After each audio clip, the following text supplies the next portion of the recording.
Hi, and welcome to the Blue Mouse. This is a tutorial on how to work a standard bind-off in pattern for a 1x1 rib. Now this is more geared towards beginners, so it's very simple and easy to work, but not the neatest for a 1x1 rib. If you're looking for a much neater and slightly more advanced technique, you can check out my 1x1 tubular bind-off tutorial linked here. So if you're trying to finish off some 1x1 rib, you're going to want to work it in pattern as you do that. So here I have started with a knit stitch and ended with a purl stitch. So I'm working a knit one, purl one, repeat. So to begin, you're going to work 2 stitches in pattern. So you're going to go into the first stitch and knit it.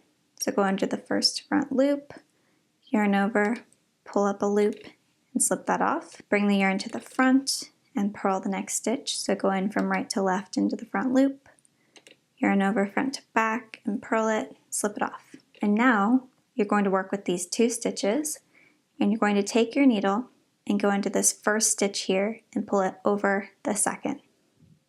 So go into the front loop of this first stitch here, and you're probably going to want to hold the second with your right hand index finger and pull it over and off.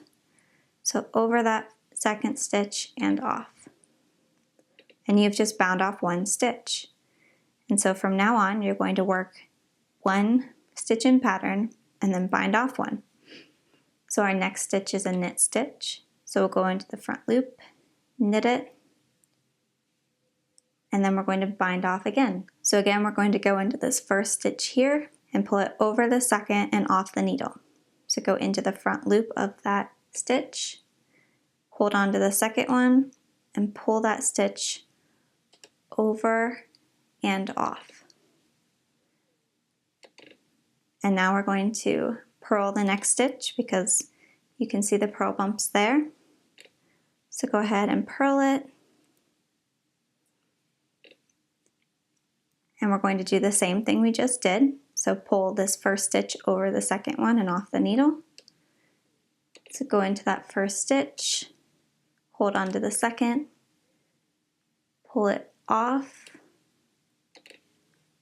and there you go. And you just keep doing that until the very end. You can see that you're getting kind of a line on the top of all your bound off stitches. And you want to make sure that when you're done binding off that you don't pull super tight.